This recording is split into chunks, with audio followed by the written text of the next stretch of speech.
देख रहे हैं सी न्यूज भारत और मैं हूं आपके साथ आकांक्षा यादव। रुक करेंगे इस वक्त की बड़ी खबर की तरफ, जहां 69,000 शिक्षक भर्ती में आरक्षण घोटाला का मुद्दा अब 2022 का चुनावी मुद्दा बनकर जनता के बीच पहुंच चुका है।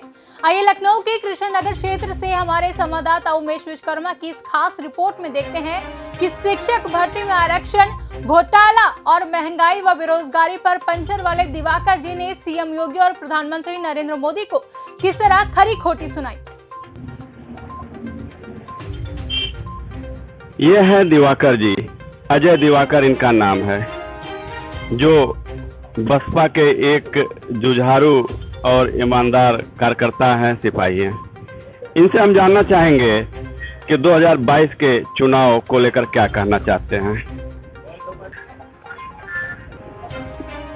जी भैया बताएं। दिवाकर जी कब से पंचर बना रहे हैं? लगभग 94 से मान लीजिए 94 से। राजनीति में भी दखल देते हैं? हाँ, 89 से मैं जुड़ा था, 14 साल की उम्र थी, उस समय से बसपा का झंडा उठा लिया था मैंने, और उस समय से लेकर के अब तक बसपा से ही जुड़ा हुआ है। क्या कहना चाहते हैं? 2022 का चुनाव नजदीक है।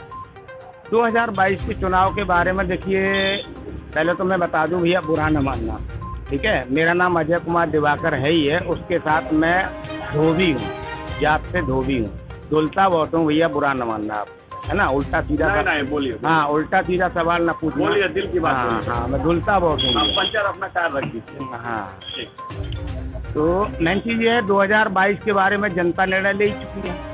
क्या निर्णय? जुमलेबाजी हो रही है ना इस सरकार में, आप देख ही रहे हैं भाई। कहीं का ओवर ब्रिज ला करके अपने बैनर पे, पोस्टर पे, पेपर में कहीं की फैक्ट्री ला करके लगा दे रहे हैं, तो ये जनता झूठ देख रही है।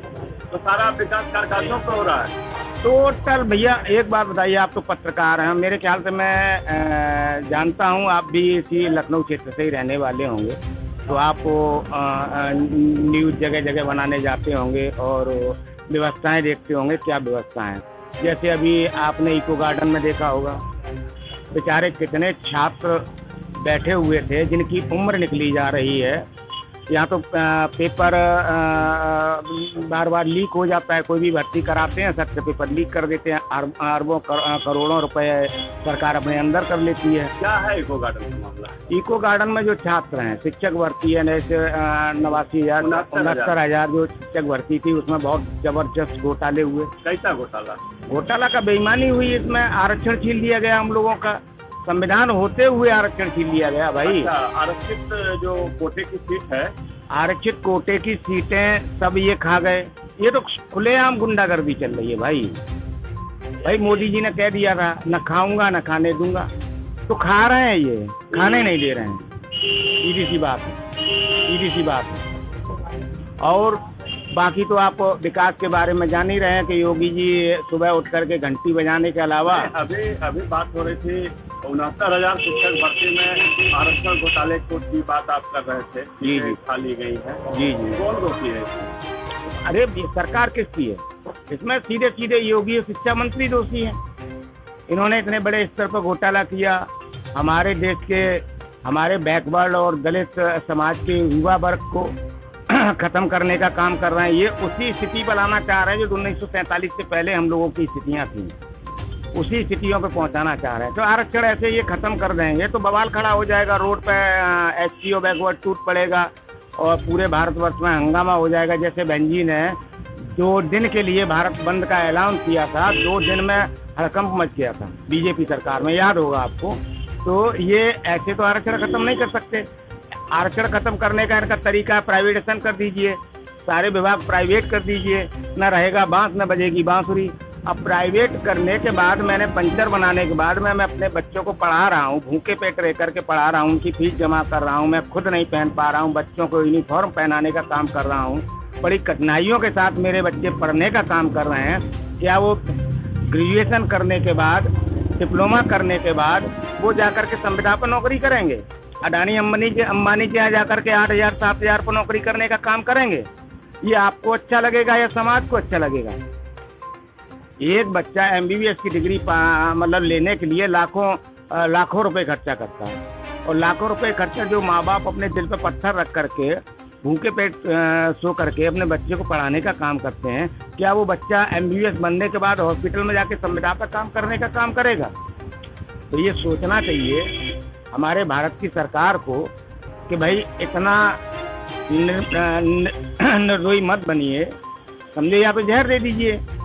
भाई आप गिने चुने लोग रहना चाहते हैं तो बाकी समुदाय के जो लोग हैं, बैकवर्ड और दलित के लोग हैं, उनको जहर दे दीजिए, मार दीजिए।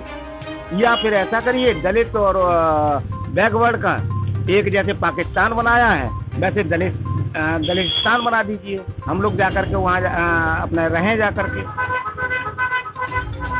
समझे भैया। तो ये सारी व्यवस्थाएं केंद्र सरकार द्वारा की जा रही हैं और जबरदस्ती हमारे अधिकारों का हनन हो रहा है, हमारे अधिकार छीने जा रहे हैं। अधिकारों की यदि लड़ाई लड़ता है, हमारा छात्र लड़ता है या जो भी लड़ता है, तो उसके ऊपर बेरहमी से लाठियां बरसाई जाती हैं, तो ये इस सरकार की खुले आम कमजोरी जनता को नजर आ रही है कि सरकार कुछ कर नहीं पा रही, इसलिए इन युवाओं पर लाठियां बरसाने का काम कर। तो यही हुआ, हिसाब किताब लेंगे 2022 में? बिल्कुल खुले आम टांग ठोक के हिसाब किताब लेंगे और हिसाब किताब लेने के बाद बहन कुंवारी मायावती जी की सरकार दोबारा लाने का काम करेंगे। हमने तो पिछली सरकार में देखा था, पिछली सरकार गुंडा राज से बदनाम थी, टोटल गुंडा राज होता था।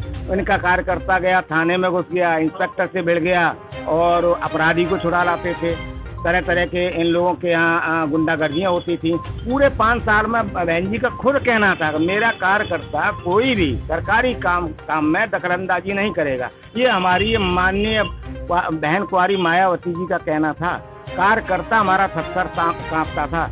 कोई सरकार आज तक ऐसी आई हो जिस सरकार में आप बता दीजिए 4-4, 6-6 विधायकों को बहन जी ने खुद बुला करके जेल भिजवाने का काम किया हो? किसी सरकार ने किया हो? ये बहन जी ने काम किया। इनकी सरकार में चाहे वो दुग्ध मंत्री रहे हों, उनका जरा सा काम गड़बड़ देखा, बहन जी ने तुरंत उन्हें जेल भिजवाने का काम किया। एक विधायक ने बुलडोजर चलवाने का काम किया, तुरंत उनको जेल भिजवाने का काम किया। जो गलत काम किया हमारी पार्टी का स्वयं कार्यकर्ता हो, चाहे वो विधायक हो चाहे मंत्री हो, बहन जी कतई ये बर्दाश्त नहीं करती हैं। और ऐसी सरकार मैं नहीं जानता, शायद मैं पार्टी का कार्यकर्ता हूँ इसलिए आपको अच्छा नहीं लग रहा हो, मैं बढ़ाइयाँ कर रहा हूँ। ये पूरा प्रदेश ही नहीं पूरा भारत जानता है कि बहन जी जैसी सरकार चलाने वाला शायद न आज तक चली है, न कोई चलाने वाला आपको पूरे भारत में मिलेगा। क्या अंतर अब दिख रहा है? अंतर तो भैया अब ये है कि मर नहीं रहे हैं, जी रहे हैं बस। क्यों, क्या वजह है? वजह तो आप महंगाई देख रहे हैं, कमर तोड़ दी महंगाई ने। भाई मैं पंचर बना रहा हूँ, क्या मैं पंचर का रेट मेरा बढ़ा? मैं जो पंचर का पैसा पहले लेता था वही आज ले रहा हूँ, जो हवा का पैसा पहले लेता था वो आज ले रहा हूँ।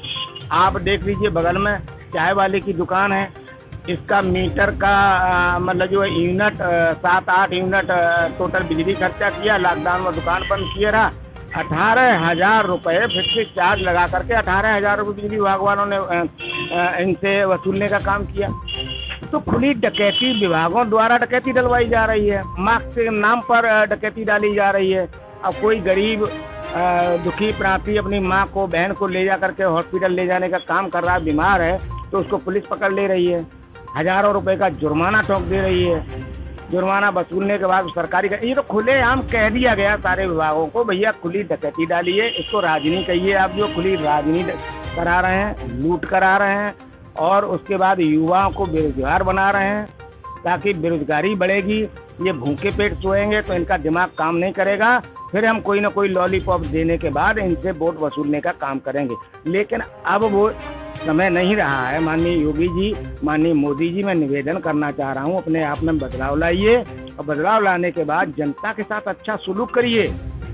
जनता आपके ये 1 किलो 2 किलो गेहूं से पेट भरने वाला नहीं है। जनता के पास और भी चीज़ें हैं, जनता के पास कपड़े हैं, बच्चों की पढ़ाई है, बच्चों की फीस है, बच्चों की यूनिफॉर्म है, और भी घर के अंदर की सुविधाएं हैं, बिजली है, लाइट है, पानी है, हाउस टैक्स है, ये सब आप वसूल रहे हैं। ये खाली 2 किलो गेहूं देने से सारी चीज़ों की उपलब्धियां नहीं हो जाएंगी, सारी चीज़ों से मुसीबत से आदमी का पल्ला नहीं जड़ जाएगा। ये जनता जान रही है, समझे।